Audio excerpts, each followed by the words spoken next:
první pozdravím oba děkana, všechny naše spolupracovníky školy. Všimli jste si, že jsem je uvedla na prvním místě, protože oba vás o studenty středních škol na vysoké škole samozřejmě na ní vám velice záleží. Jestli dovolíte, přivítala bych jménem svým a jménem tedy školy pana děkana i ředitele, kteří dneska budou podporovat naše mužstva.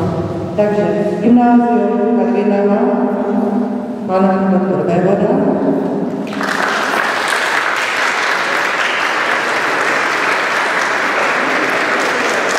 gymnázium a obchodní akademie Bohova, pan magistr Jurek.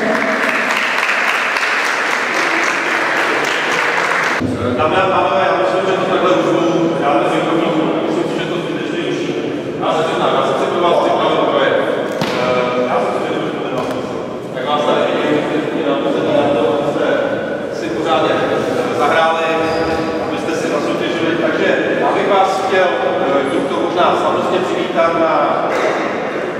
na slavnostním otevření naší nově zrekonstruované tělocvičny.